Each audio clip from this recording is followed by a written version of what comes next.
குழந்தை இறந்து போனதுக்கு கண்ணீர் வடிக்க போன இதே முதல்வர் விஜய் அவர்கள் அன்னைக்கு நடிகராக போய் கர்ச்சிப்பு போட்டுக்கிட்டு இரவோடு இரவாக பார்ப்பதற்கு ஓடோடி போன இந்த விஜய் அவர்கள் இன்னைக்கு ஏன் முதல்வரான பிறகு நீட்டுக்கு எதிராக ஒரு கையெழுத்து மயிர ஏன் போடல? ஏன் உங்களுக்கு சட்டமன்றத்தில் போட்டு அதை அனுமதிச்சு நீங்கள் சட்டத்தை ஏற்ற வேண்டியதானே? ஏன் செய்யல? கையெழுத்து போடுறதுக்கு கையே வரலையா? இல்ல பேனா இல்லையா? சொல்லுங்க, நாங்க வேணா வாங்கி தர்றோம். ஏன் கையெழுத்து போடல? நாங்கள் வந்தால் நீட்டை ஒழித்து விடுவோம். நொட்டுவீங்க. ஆதாரம் காட்டவா? நீட்டு கோச்சிங் சென்டரை எவன் நடத்துறானோ அவனுக்கு 20 கோடி ரூபாயை இன்வெஸ்ட்மெண்டாக விஜய் கொடுத்திருக்காரு. இது நாங்க காட்டல, அவர் கொடுத்திருக்கிற அபிடவிட்.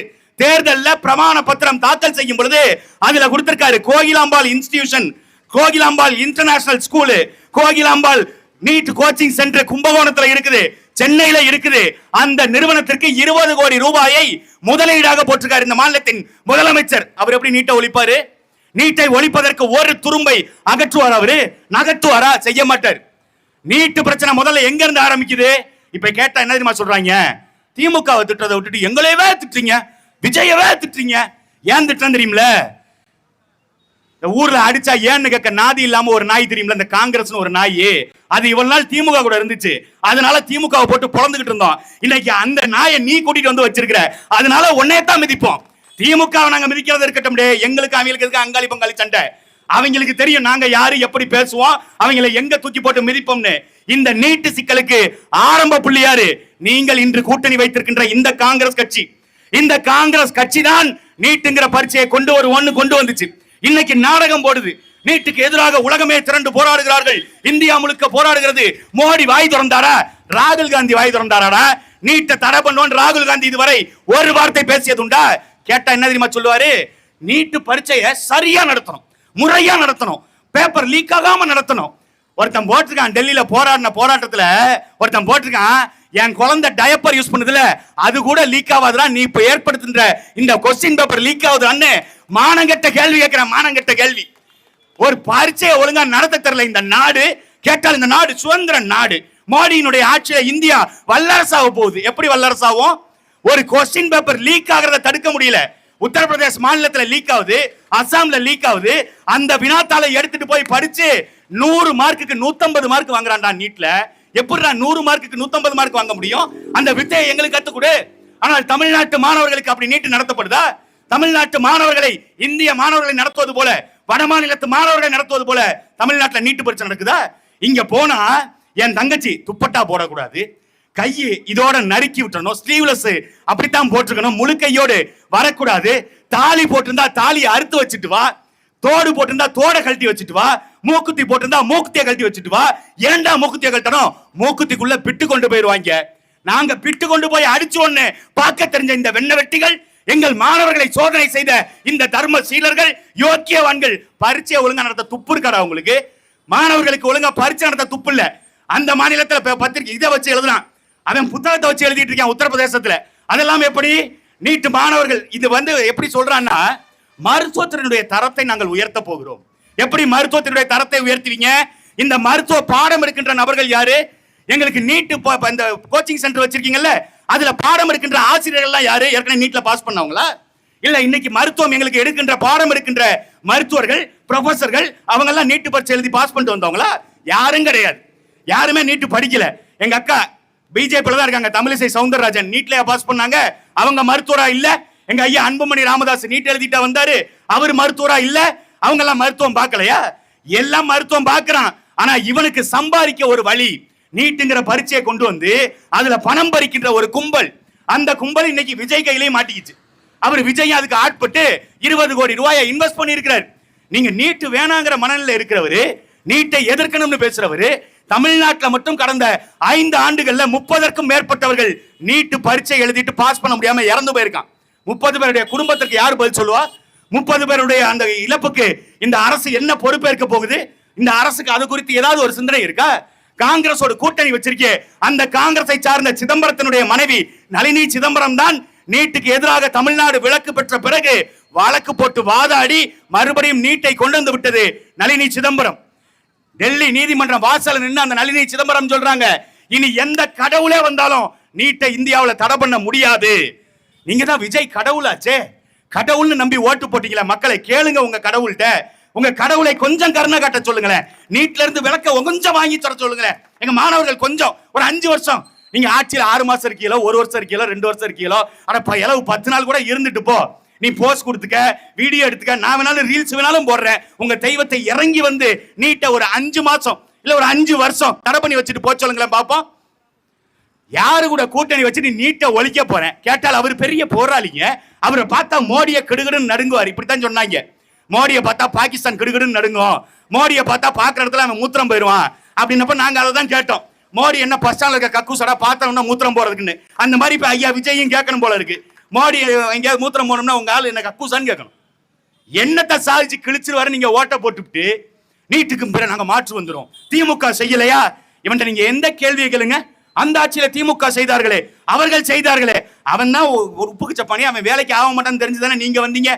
ஐயா ஸ்டாலின் அவர்களுக்கு எதுவும் தெரியாது, பேப்பர் வச்சு படிக்கிறாரு, அவர் பிட்டு பேப்பர் வச்சு படிக்கிறாரு, அவர் துண்டு சீட்டுலனா எதுவும் தெரியாது அப்படி சொல்லிட்டு தானே நீங்க வந்தீங்க. நீங்க வந்து என்னத்தை பண்ணீங்க? இந்த 70 நாட்கள்ல நீட்டுக்கு எதிராக என்ன போராட்டத்தை முன்னெடுத்தீங்க? நீட்டுக்கு எதிராக நீதிமன்றத்தை நாடி இருக்கிறீங்களா? ஜனநாயகன் படத்திற்காக இரவோடு இரவாக நீதிமன்றத்தை நாட தெரிஞ்ச உங்கள் ஜோசப் விஜய், அது விஜய் கூட இல்ல உஜய். எங்க அண்ணன் ஆதவர்ஜுனா சொல்லுவாரு, யார் தெரியும்ல? உஜய், எங்க அண்ணன் உஜய். அந்த உஜய் நீதிமன்றத்தை போய் நாடினார்ல. எதுக்கு? ஜனநாயகன் படத்தை உடனடியா நீங்க வெளியிடணுங்க.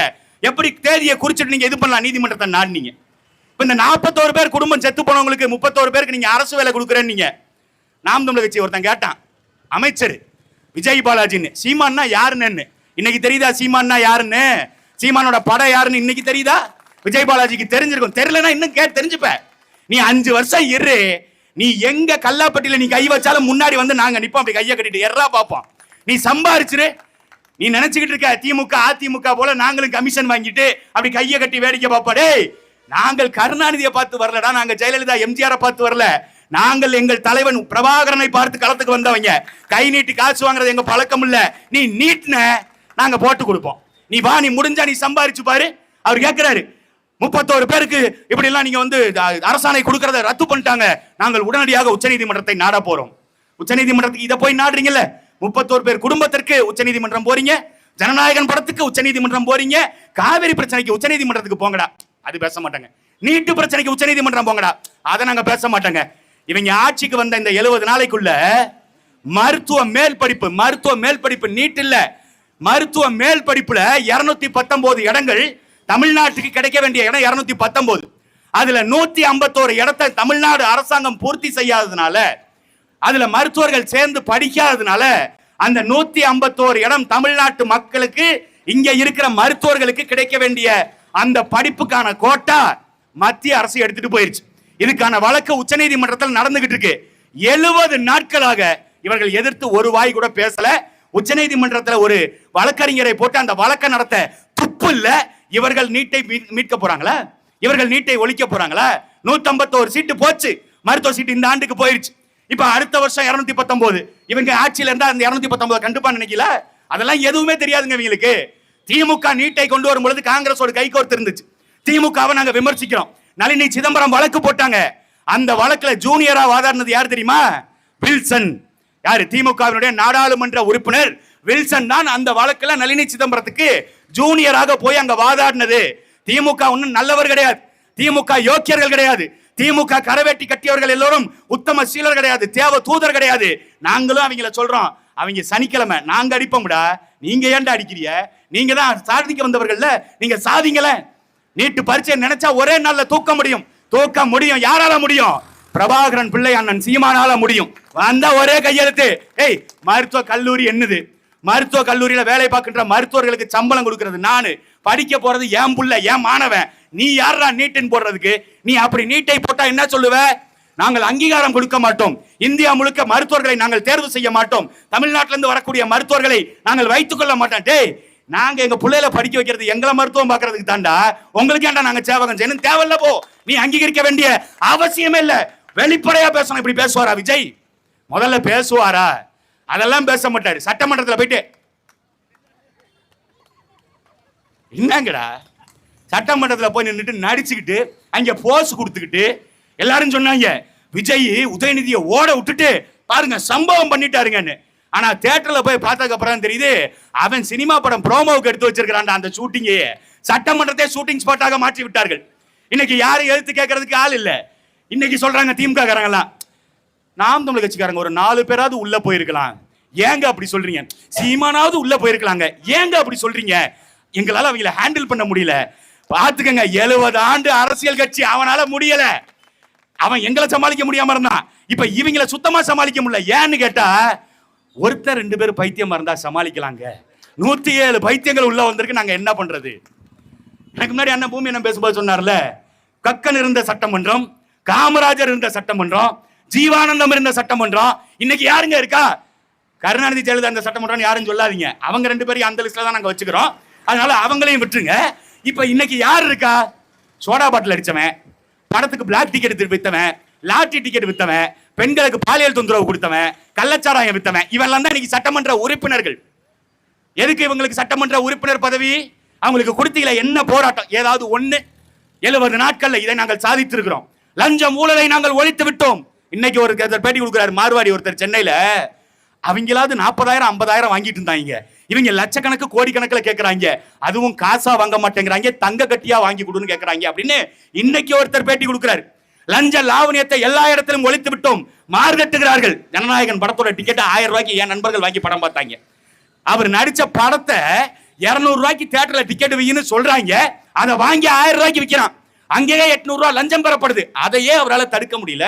நிர்வாகத்துல அவர் தலையிட்டு எல்லாத்தையும் செஞ்சுட்டாரு.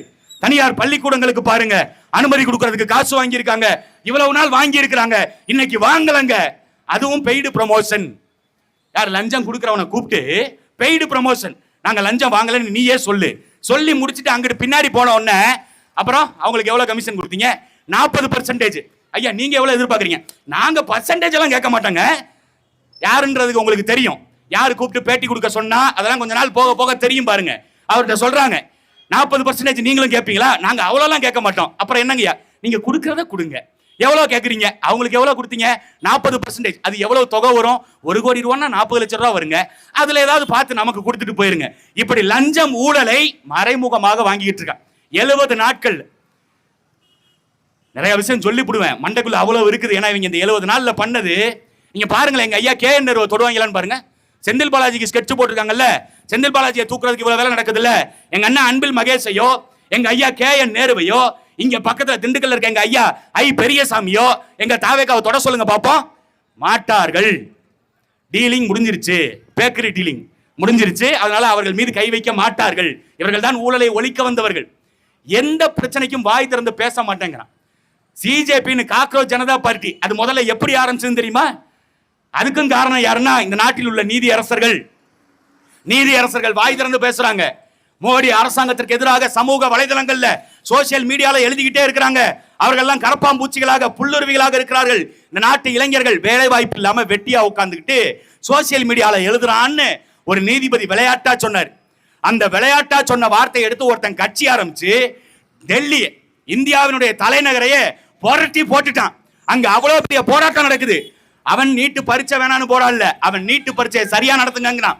ஏற்கனவே நீட்டு பரீட்சையால இறந்து போன மாணவர்களுக்கு 1 கோடி ரூபாய் இழப்பீடு. அதுவும் எந்த பரீட்சை? இப்ப கொஸ்டின் லீக் ஆனதுனால செத்து போனவங்க இருக்கான்ல, அவங்களுக்கு நீங்கள் 1 கோடி ரூபாய் நிவாரணம் கொடுங்க. இதைத்தான் கேட்கிறான் தர்மேந்திர பிரதான், மத்திய கல்வி அமைச்சர். அவரு பதவி விலகணும், இதுதான் அவனுடைய கோரிக்கை. அந்த கோரிக்கைக்கு மாற்றாக தமிழ்நாட்டில் மாணவர்கள் போராடுறாங்க. நீங்க தமிழ்நாட்டு மக்கள் இதை முதல்ல தெளிவா புரிஞ்சுக்கங்க. டெல்லியில மாணவன் போராடுறான், தமிழ்நாட்டில் மாணவன் போராட ஆரம்பிக்கிறான். இவன் கேட்கிறது நீட் எங்களுக்கு வேண்டாம், நீட்டு பரீட்சையை ஒழிச்சு கட்டுங்க. இந்த போராடிய மாணவர்களை கைது செய்த அரசாங்கம் எந்த அரசாங்கம்? இந்த கேள்விக்கு மட்டும் பதில் சொல்லுங்க. விஜயனுடைய ஆதரவாளர்கள் யாராவது இருந்தீங்கன்னா, விஜய் கட்சியில யாராவது இருந்தீங்கன்னா இந்த கேள்விக்கு மட்டும் பதில் சொல்லுங்க.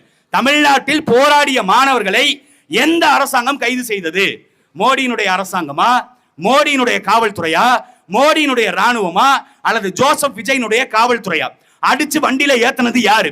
மாணவர்கள் கையை பிடித்து முறுக்கியது யாரு? எந்த காவல்துறை? அந்த காவல்துறை ஏன் பேட்ச் போடாம வந்தாங்க? இந்த கேள்விக்கெல்லாம் பதில் இந்த அரசு சொல்லுமா? நீங்க தான் நீட்டை ஒழிக்கிறதுக்கு நீங்க முன்னுதாரணமா நிக்க போறீங்களே. தமிழ்நாட்டு மாணவர்கள் போராடினா போராட்டணும் விட வேண்டியதானே? ஜல்லிக்கட்டு போராட்டத்துல யாருக்குமே தெரியாம, ஏன் விஜய்க்கே தெரியாம விஜய் போய் பங்கெடுத்துட்டு வந்தாரு. அப்படி இரவோடு இரவா விஜய் அங்க போய் பங்கேற்க தெரிஞ்சது.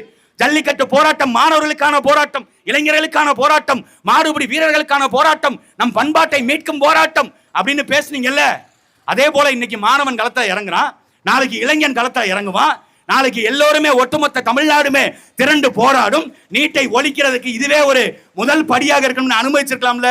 ஏன் அனுமதிக்கல தமிழ்நாடு காவல்துறை? ஏன் தமிழ்நாடு அரசாங்கத்தை ஆளுகின்ற ஐயா ஜோசப் விஜய் அவர்கள் இந்த மாணவர்களை போராட அனுமதிக்காது ஏன் கைது பண்ணணும்? அதுல கம்யூனிஸ்ட் கட்சி தனியா, அவங்க என்னதான் ஆளுங்கட்சிக்கு ஆதரவு கொடுத்தாலும், என்னதான் நம்ம போய் கூட ஸ்டெப்னியா ஒட்டிக்கிட்டாலும், மாணவர்கள் போராடும் பொழுது நம்மளும் போராடுவோம்னு கம்யூனிஸ்ட் தோழர்கள் உண்மையிலுமே போராட்டம் நடத்துறாங்க. அவங்களுடைய அலுவலகத்துல இடம் கொடுக்குறாங்க, மாணவர்களை போராட சொல்றாங்க.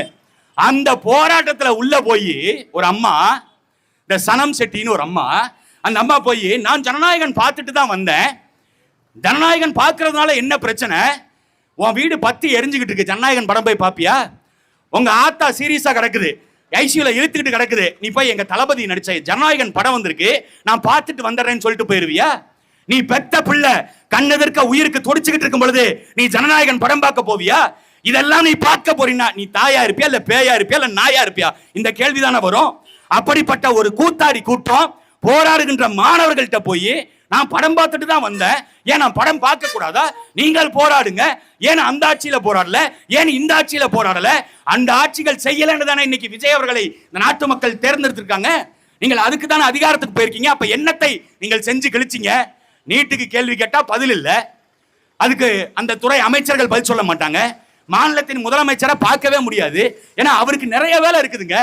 அவருக்கு என்னங்க வேலை? கிண்டி மேம்பாலத்துல மேல போய் நின்னுக்கிட்டு அப்படி கோட்டை அப்படி விலக்கி விட்டு அப்படி நின்னுட்டு அப்படி மேல ட்ரோன் பறக்குமா. அந்த ட்ரோன் பறக்கும் பொழுது அப்படி அப்படி ட்ரோனை பார்க்காம அப்படி கேஷுவலா நடந்துக்கிறாராமா. நமக்கே தெரியும், இந்த இங்க அண்ணன் ஒருத்தர் ட்ரோன் விட்டுக்கிட்டு இருந்தாரு, இந்த 2 கேமரா இருக்குது, நமக்கு பார்த்தா தெரியுது இல்ல, நம்ம அதை பார்த்து தானே பேசுறோம். தைரியம் இருக்குது, நேரா பார்த்து பேசுறோம். படத்துல நடிச்சு நடிச்சு ரீல்ஸ் போட்டு எங்க போனாலும் அப்படி அப்படி கையில அப்படி வச்சுக்கிறது, இந்த நாக்கு அப்படி இந்த உதட்டு மேல உள்ள வச்சுக்கிட்டு இப்படி உருட்டுறது, இது ஒரு முதலமைச்சர் பண்ற வேலையா? பத்திரிகையாளர் சந்திப்பு நடத்தணும்ல, ஏன் பத்திரிகையாளர் சந்திப்பு நடத்த மாட்டேங்கிறீங்க? இந்த மாநிலத்தின் முதலமைச்சர் ஸ்டாலினை கலாச்சிங்க, எங்க அவரை பேப்பரை பார்த்து அவர் பேரை படிக்க சொல்லுங்க, பேப்பர் இல்லாம பேர் படிக்க சொல்லுங்க அப்படின்னு ஐயா ஸ்டாலினை கிண்டல் செய்த இதே தாவேகா, இதே விஜய் அவர்கள், உங்கள் தளபதி விஜய் அவர்களை நான் வேணா ஸ்கிரிப்ட் எழுதி தர்றேன், எழுதி தர்றத பார்த்து பிழை இல்லாம படிக்க சொல்லு. சரி, விஜய் வேண்டாம், பொதுப்பணித்துறை அமைச்சராக இருக்காருல்ல ஆதவ் அர்ஜுனா, அவரை படிக்க சொல்லுவோமா? அவர் படிப்பார் பத்தியில. விஜய்னு சொன்னாலே அவர் உஜய்னு தான் சொல்லுவாரு. அவர் எப்படி அங்கிட்ட படிக்க போறாரு? ஒருத்தர் இருக்காரு, நீர்வளத்துறை அமைச்சராக ஒருத்தர் இருக்காரு, நம்ம அண்ணன் சொன்னார்ல புஷி ஆனந்த், இட்டுன்னு வந்துட்டு இட்டுன்னு போறது மட்டும்தான் அவருக்கெல்லாம் பிரச்சனை. 84, 85, 86 வாயிலே வராது. 84 வம்பளுத்துட்டு ஓடு, இழுத்துக்கிட்டு ஓடு, இதுதான் ஒரு வாயில வரும். அவரு தமிழ் பேசுவாரா? அப்படியே பெரிய அரசவை தமிழ் புலவர்களை கொண்டு போய் அதிகாரத்தில் உட்கார வச்சிருக்கீங்க. இவங்கள்ட்ட கேட்டா பதில் சொல்லிடுவாங்களா? யாராவது ஒரு அமைச்சர் நீட்டுக்கு எதிராக பேசி பாரதிய ஜனதா கட்சி நீட்டை மறுபடியும் கொண்டு வந்தால் தமிழ்நாடு போராடும் சொல்ல சொல்லு. பாரதிய ஜனதா கட்சியை எழுத்து பேச சொல்லு. பாரதிய ஜனதா கட்சியை எழுத்து அவன் அழகா சொல்லிட்டு போயிடுவான், காங்கிரஸ் தாண்டா கொண்டு வந்துச்சு நீட்டை. இந்த காங்கிரஸ்ங்கிற கட்சி சாதாரண கட்சி கிடையாதுங்க, கேடுகட்ட கேவலமான கை. அந்த கை, அந்த கையோடு போய் இன்னைக்கு கை குலுக்கி நிற்கிறீர்களே விஜய் அவர்களே, இந்த கையை உங்கள் உயர்த்தி பிடிக்கிறீர்களே விஜய் அவர்களே, அந்த கைதான் நீட்டை கொண்டு வந்து தங்கை அனிதாவை கொலை செய்தது. அந்த நீட்டு, அந்த கைதான் இந்தியா முழுக்க 100க்கும் மேற்பட்ட மாணவர்களுடைய வாழ்க்கையை பறித்து 100க்கும் மேற்பட்டவர்கள் இறக்க காரணமா இருந்தது. அந்த கைதான் நீட்டு பரீட்சை கொண்டு வந்த அந்த காங்கிரஸ்ங்கிற கைதான். தமிழ்நாட்டில் 30 மாணவர்கள், இந்தியா முழுக்க 100 மாணவர்கள் ஆனதினமும் சாவு நீட்டு பரீட்சைனால. என்ஐஏவை கொண்டு வந்தது யார் தெரியுமா? இதே கைதான். இன்னைக்கு நாடாளுமன்றத்தில் பேசுறான், இந்திய அரசாங்கத்திற்கு எதிராக யாராவது போராட்டம் செய்தால், கலவரம் செய்தால் என்ஐஏ கைது பண்ணிவிடும், என்ஐஏ சிறைப்படுத்திடும், என்ஐஏ விசாரணை நடத்தும். அந்த என்ஐஏவை கொண்டு வந்த வெண்ணவட்டி யார் தெரியுமில? இந்த காங்கிரஸ், அந்த கைதான். சிஏஏ, என்பிஆர், என்ஆர்சி சட்டங்கள் கொண்டு வந்தது யாரு? இந்த காங்கிரஸ். கச்சத்தீவை தூக்கி கொடுத்தது யாரு? இந்த காங்கிரஸ். காவிரி உரிமையை அடகு வச்சது யாரு? இந்த காங்கிரஸ். அந்த காங்கிரஸோட கூட்டு சேர்ந்துக்கிட்டு நீங்கள் எப்படி நல்லாட்சி கொடுப்பீங்க? அது மக்களாட்சியா, மக்களுக்கான ஆட்சியா? என்னென்ன டிசைனா உருட்டுறீங்க. இந்த 70 நாள்ல ஏதாவது ஒண்ணுக்கு தீர்வு கண்டிருக்காங்கல்ல? காவேரியில தண்ணி வரலன்னு போராட்டம், அவ்வளவு பஞ்சாயத்து ஓடிட்டு இருக்கு. அங்க ஜனநாயகன் படம் போஸ்டர் கிளிக்கிறான். நம்மாலே இங்க விஜய் அவர்களை விமர்சித்து விட்டால் இரவோடு இரவாக காவல்துறை வீட்டுக்கு வந்துடும். பேசிட்டு நான் போகும்போது கூட என் வீட்டுக்கு கூட காவல்துறை வரும். தாராளமா வாங்க, டீ வாங்கி தர்றேன், குடிச்சிட்டு நிம்மதியா உட்காந்து பேசிட்டு போலாம். ஆனா வழக்குன்னு போடுறதுன்னா திமுக கார மேல வேணா போடலாம். நாம் தமிழர் கட்சிக்காரங்க எல்லாம் வழக்க பார்த்து பார்த்து எப்படி பேசணும், எப்படி அவங்களுக்கு அடியை கொடுக்கணும், அதெல்லாம் தெரிஞ்சுதான் நாங்க வந்து நிக்கிறோம். வழக்கு போட்டா தாராளமா போட்டுக்கங்க, ஒண்ணும் கிடையாது. நீதிபதி கிட்ட போய் நாங்க சொல்லிட்டு போயிட்டே இருப்போம். எல்லாத்தையும் ஆதாரத்தோட தான் நாங்க பேசுறோம். அப்படி வழக்கு போட்டு கைது பண்றீங்க, சிறைப்படுத்துறீங்க, பயமுறுத்துறீங்கல்ல. ஏதாவது ஒரு தீர்வு. உன் படத்தை கிழிச்சிருக்கான், ஒருத்தன் வாய் திறந்து பேசியிருக்கானா இங்க? நீங்க வேணா எழுதி வச்சுக்கோங்க. இன்னும் ஒரு வார காலம் இந்த போராட்டம், காவிரி நீர் பிரச்சனை நீடிச்சுக்கிட்டே இருந்துச்சு. தமிழ்நாடு அரசு தண்ணி கேட்டுச்சுன்னா இதே விஜய் படத்துக்கு செருப்பு மாலை போடுவான், இதே விஜய் படத்தை பாடையில கட்டி ஏத்துவான். நீங்க எழுதி வச்சுக்கோங்க. அன்னைக்கும் இந்த பிள்ளைகள், நாம் தமிழர் பிள்ளைகள், நாங்க தான் கேட்போம், தமிழ்நாட்டின் முதலமைச்சருடைய படத்துக்கு நீ எப்படிடா செருப்பு மாலை போடுவேன் நாயே அப்படின்னு நாங்க தான் கேட்போம். ஒரு ரசிகன் கூட கேட்க மாட்டான். உண்மையிலுமே இது நடந்துச்சுங்க. திமுக ஆட்சியில் இருக்கும் பொழுது காவேரியில தண்ணி கேட்கும் பொழுது ஸ்டாலின் படத்துக்கு பாட கட்டி ஏத்தனான், செருப்பால் அடிச்சான் படத்தை. ஒருத்தன் கேட்கல. திமுக காரரு கரைவேட்டி கட்டிய மானமுள்ள திமுகவினுடைய சட்டமன்ற உறுப்பினர்கள், கரைவேட்டி கட்டிய மானமுள்ள திமுகவினுடைய அமைச்சர் பெருமக்கள், ஊராட்சி ஒன்றிய செயலாளர்கள், மாவட்ட செயலாளர்கள் ஒருத்தர் கண்டிக்கல. அன்னைக்கு கண்டிச்சது யார் தெரியுமில? நாம் தமிழர் கட்சியும் அண்ணன் சீமான் மட்டும்தான். கர்நாடகாவை அன்றும் கண்டித்தோம், இன்றும் கண்டிப்போம். ஏன்னா அவர்கள் தமிழ்நாட்டினுடைய பிரதிநிதி. அவமானப்படுத்தினா கேட்போம். ஆனா விஜய்கிட்ட நீங்க போய் தண்ணி வாங்கிட்டு வாங்கன்னு கேளுங்க, பேசுனாங்க. நாங்க வந்து காவேரியில எல்லாம் தண்ணி எல்லாம் எங்களுக்கு தெரியாதா, ரிமோட்டட் ஆபரேட்டர் வெஹிக்கிள் வச்சிருக்கிறோம், ஆர்ஓவி. அது கடலுக்கு தண்ணிக்குள்ளேயே உள்ள போய் அணையை ஆய்வு செய்யும். அந்த ரிமோட்டிவ் ஆபரேட்டர் வெஹிக்கிளை வச்சு இப்ப என்ன பண்ண போறாரு? காவேரியில தண்ணி கொண்டு வர போறாரு. உங்களுக்கு எல்லாம் தெரியாது. நீங்க வேணா கண்ணை மூடி கண்ணை திறந்து பாருங்க. நாளைக்கு காலையில காவேரி ஆத்துல பொல பொலம் தண்ணி ஓடிட்டு இருக்கோம். எப்படா தளபதி சாத்தியப்படுத்தினாரு நீங்க எல்லாம் யோசிக்க போறீங்க. அவர் போய் அந்த வெஹிக்கிளை பயன்படுத்தி அணைக்கு மேல தானே தண்ணி விட மாட்டேன், நான் கிரவுண்டுக்குள்ள குடஞ்சு இங்க கொண்டு காவேரியில கனெக்ஷனை கொடுத்துடுறேன் பாருன்னு எங்க தளபதி செய்ய போறாரு. இப்படி ஒரு கூட்டம் அங்கிட்டு பேசிக்கிட்டு இருக்கான். காவேரியில தண்ணி வரும்னு பேசுறான். எப்படி வரும்? உலக முதலீடுகள் வருது, முதலீட்டாளர்கள் வர்றாங்க. எங்க விஜயை பத்தி உங்களுக்கு தெரியுமா? அவர்லாம் வந்து அவரை பார்த்து, அவர் தேஜஸை பார்த்து, அவர் அழகை பார்த்து, அவர் ஸ்டைலை பார்த்து, அவர் கோட்டு பார்த்து வெளிநாட்டு முதலாளிகள் எல்லாம் கொண்டு வந்து கொட்டுன்னு கொட்ட போறாங்க அப்படின்னாங்க. இப்படிதான் ஒரு வெளிநாட்டு முதலாளி வந்தாருங்க. வெளிநாட்டு முதலாளி வர்றாரு, இவருக்கு ஒரு காரை வந்து பரிசா கொடுக்குறாங்க. யாருக்கு? ஐயா விஜய் அவர்களுக்கு, தமிழ்நாட்டின் முதலமைச்சர் விஜய் அவர்களுக்கு ஒரு காரை பரிசா கொடுக்குறாங்க. அவன் சீரியஸா பேசிட்டு இருக்கான், இவர் காரை நோண்டிக்கிட்டு இருக்காரு. இப்ப தமிழ்நாட்டுல இவ்வளவு பிரச்சனை ஓடிக்கிட்டு இருக்குல்ல, நானும் விஜய்க்கு கார் கொடுக்கலாம் தான் வாங்கிட்டு வந்தேன். வரும்போது இந்த காரை கொடுக்குறேன், உட்காந்துக்கிட்டு இப்படி கதவை திறந்து இப்படி வீலை சுத்திக்கிட்டு அவன் சீரியஸா பேசிட்டு இருக்கான் முதலீடு குறித்து. ஐயா இப்படி பண்ண போறோங்க, இவ்வளவு இன்ஃப்ராஸ்ட்ரக்சர் டெவலப் பண்ண போறோம், இப்படிலாம் பண்ண போறோம். இவர் காரை நோண்டிட்டு. அப்பவே சொன்னோம், விளையாட்டு பிள்ளைகளை நம்பி ஓட்ட போடாதீங்க, அவங்க போய் விளையாண்டுகிட்டு இருப்பாங்க அங்க சட்டமன்றத்துல. இப்ப முதலமைச்சர் நாற்காலியில உட்காந்துக்கிட்டு விஜய் விளையாண்டுகிட்டு இருக்கிறாரு காரை வச்சு. நம்ம கார் யாரு தெரியும்ல? கார் தான் தமிழ்நாடு. கார் கதவு யாரு தெரியும்ல? ஓட்டு போட்ட மக்கள் நம்ம தான். நம்மளை வச்சு விளையாண்டுகிட்டு இருக்காங்க. என்ன பண்ணலாம், ஏது பண்ணலாம், ஆட்சி தெரியல, அதிகாரம் தெரியல, நிர்வாகம் தெரியல, நீதிமன்றத்துல வழக்கார தெரியல, நீதிபதிகள் முன்னாடி எப்படி போய் நிக்கணும்னு தெரியல. 2 வழக்கு அடுத்தடுத்த நாள் நாம் தமிழர் கட்சிக்கிட்ட அடி வாங்கியிருக்கு இந்த தாவேக அரசாங்கம். 2 நாள். ஒன்னு 41 பேர் குடும்பத்திற்கு 31 பேருக்கு நீங்க வேலை கொடுத்தது. நீங்க எல்லாம் நினைச்சுக்கிட்டு இருப்பீங்க அவங்க பாவங்க, கஷ்டப்படுற குடும்பம், 31 பேர் 41 பேர் செத்து போயிட்டாங்க, அவங்க குடும்பத்துக்கு தானே கொடுத்தாங்க. இந்த சென்டிமெண்டலா பேசுறவங்க பாத்தீங்கன்னு வைங்க, உங்களுக்கு தயக்கம் இருந்தா சொல்லுங்க, நான் வேணா இந்த செருப்பை கழட்டிட்டு வர்றேன், மூஞ்சிலே பிய்ய அடிச்சிருவேன். 50 லட்சம் ரூபாய் காசு கொடுத்துட்டு செத்து போனவங்களுக்கு. இப்ப நான் கேட்கிற கேள்வி ஒன்னே ஒண்ணுதான், இறந்து போனதற்காக அரசு வேலை கொடுக்குறீங்க, உங்க கூட்டத்திற்கு உங்களை பார்க்க வந்து செத்து போன 41 பேர் குடும்பத்திற்கு அரசு வேலை. நீட்டு பரீட்சையில 100க்கும் மேற்பட்ட மாணவர்கள் தமிழ்நாட்டில் இறந்து போயிருக்காங்க. அவங்க எல்லாருக்கும் அவங்க குடும்பத்தில் ஒருத்தருக்கு அரசு வேலை கொடுக்க முடியுமா? கொடுத்தா என்ன ஆகும்? நாளைக்கு நீட்டு பரீட்சை எழுதி பாஸ் ஆகலைன்னா நம்ம தற்கொலை பண்ணிட்டா நம்ம அப்பாவுக்கோ அம்மாவுக்கோ அரசு வேலை கிடைக்கும். அப்ப நம்ம சாகலான்னு தற்கொலைக்கு அவன் போவானா மாட்டான்? நான் நீட்டு பரீட்சை எழுதிட்டு காத்திருக்கிறவன். அது மாதிரி தான்டா இதுவும். இது ஒரு தப்பான முன்னுதாரணமா போயிடாது. ஒரு விபத்துங்க, 41 பேர் இறந்து போயிட்டான், 50 லட்சம் ரூபாய் காசு தான் கொடுத்துட்டியே, அந்த 50 லட்ச ரூபாய் காசை திருப்பி வாங்கிருப்ப, வாங்கிட்டு நீ அரசு வேலை தாராளமா கொடு, அரசாங்க கஜானாவை நிரப்ப, 50 லட்ச ரூபாய் வாங்கிறேன். 41 பேர் குடும்பத்திற்கு ஒரு அம்மா பேட்டி கொடுக்குது, நான் ரொம்ப கஷ்டப்படுறேன், என் பையன் இல்லாம நான் ரொம்ப வருத்தப்படுறேன். எந்த அம்மா தெரியுமா? அதே அம்மா தான் கரூர்ல பையன் இறந்து போயிட்டான், விஜய் வந்து உங்களை பார்த்தாரா, நிர்வாகிகள் வந்து பார்த்தாங்களான்னு கேட்டப்ப, என் பையன் போனா போயிட்டு போறான், நான் விஜய பார்த்துட்டேன், எனக்கு அது போதும். எந்த அம்மா சொல்லுச்சு? அந்த அம்மா தான் இன்னைக்கு. ஒரே ஸ்கிரிப்ட், ஒரே ஆளு, ஒரே டயலாக்கு, ஆனால் வேற வேற இடம், வேற வேற. பின்னாடி பார்த்தா டபுள் டோர் ஃப்ரிட்ஜ். அந்த அம்மா பேசிக்கிட்டு இருக்கு, பின்னாடி டபுள் டோர் ஃப்ரிட்ஜ். ஒரு தாவேகக்காரர் என்கிட்ட ஒருத்தர் கேட்டுக்கிட்டே வந்தாப்புல, ஒரு முற்றுகை போராட்டத்துக்கு போயிட்டு இருக்கும்போது கேட்டு வந்தாப்புல, கூட வந்தப்ப ஏங்க இப்படிலாம் பண்றீங்க, அவங்க குடும்பம் பாவம் இல்லைங்க. அப்ப அவர்கிட்ட ஒரு வார்த்தை தான் கேட்டேன், நீங்க என்ன தொழில் பண்றீங்க? நான் வழக்கறிஞரா இருக்கேன், நோட்டரி பப்ளிக். மாசம் எவ்வளவு சம்பாதிக்கிறீங்க? ஒரு 60,000 ரூபாய்க்கு மேல சம்பாதிக்கிறேன் மாசம். 60,000 ரூபாய் சம்பாதிக்கிறீங்க, உங்க வீட்டுல டபுள் டோர் ஃப்ரிட்ஜ் இருக்கான்னு கேட்டேன். இல்லையே, நாங்க 150 லிட்டர் சிங்கிள் டோர் ஃப்ரிட்ஜ் தான் வச்சிருக்கிறோம். ஆனா நேத்து பேட்டி கொடுத்த அம்மா வீட்டுல டபுள் டோர் ஃப்ரிட்ஜ் இருக்குது, அதோட விலையே 56,000க்கு மேல. 56,000 ஃப்ரிட்ஜ் வாங்கி வைக்க முடிஞ்ச அந்த அம்மாவுக்கு சம்பாதிக்க வழி தெரியாதான்னு கேட்டேன். பதிலே இல்லை அவங்கள்ட்ட. அப்படி ஒரு அறிவார்ந்த கூட்டத்தை அதிகாரத்துக்கு அனுப்பியிருக்கீங்க. நீட்டு சிக்கலுக்கு இவர்கள் தீர்வு கொடுப்பார்களா? கொடுக்க மாட்டார்கள். இந்த 5 ஆண்டுகளும் நீட்டு பரீட்சை நடக்கும். இந்த 5 ஆண்டுகளும் மாணவர்கள் சிரமப்படுவான். இந்த 5 ஆண்டுகளும் மாணவர்கள் தற்கொலை முயற்சி பண்ணுவான். இந்த அரசாங்கம் வேடிக்கை தான் பார்க்கும். ஏன்னா சட்ட போராட்டம் நடத்துவதற்கு இவர்களுக்கு துணிவில்லை. மாணவர் போராட்டத்தை அனுமதிக்கவும் இவர்களுக்கு துணிவில்லை. மாணவர்கள் போராடினால் அரசுக்கு எதிராக போராடுகிறார்கள் என்ற நினைப்பு இவர்களுக்கு. இவங்களுக்கு எதிராக யாரும் வார்த்தை வாய் திறந்து பேசிவிடக் கூடாது, யாரும் ஒரு வார்த்தை சொல்லக்கூடாது. இவங்களை அப்படியே கொண்டாட்டத்திலேயே வச்சிருக்கணும். கொண்டாட அளவுக்கு உங்கள் ஆட்சி அவ்வளவு லட்சண வெங்காயமா இல்லை. அதனால் இந்த அரசாங்கம் உடனடியாக இதில் நடவடிக்கை எடுக்கணும். முதலமைச்சர் பொறுப்பேற்றிருக்கிற விஜய் அவர்கள், ஜோசப் விஜய் அவர்கள், தமிழ்நாட்டின் விடிவெள்ளி என்று ஊர் முழுக்க பேனர் வைத்திருக்கின்ற அந்த ஜோசப் விஜய் அவர்கள் டேஷா இருந்தா, ஏன்னா அவரும் டேஷ் போட்டு தான் பேசுறாப்புல, நம்மளும் டேஷ் போட்டே பேசிடுவோம். அப்படி நீங்க பெரிய டேஷா இருந்தா, உண்மையிலுமே உங்களுக்கு அதிகார டேஷ் கரெக்டா செய்ய தெரிஞ்சா, உங்களுக்கு உண்மையிலுமே சட்ட டேஷ் நல்லா தெரிஞ்சதுன்னா, நீங்க டேஷ் என்ன பண்றீங்க, டேஷ் கையெழுத்த உடனே போட்டு மத்திய அரசாங்கத்துக்கு அனுப்புறீங்க.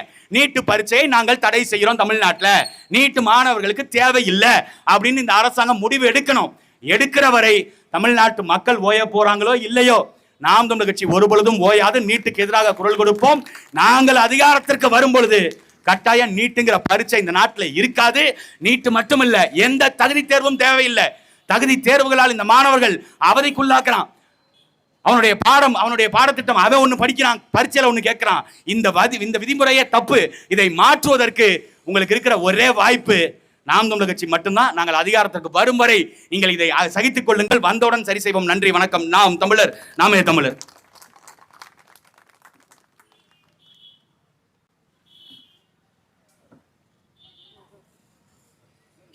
அடுத்தபடியாக மாநில கொள்கை பரப்பு செயலாளர் முனைவர் திருமதி சத்யா தேவி அவர்கள்.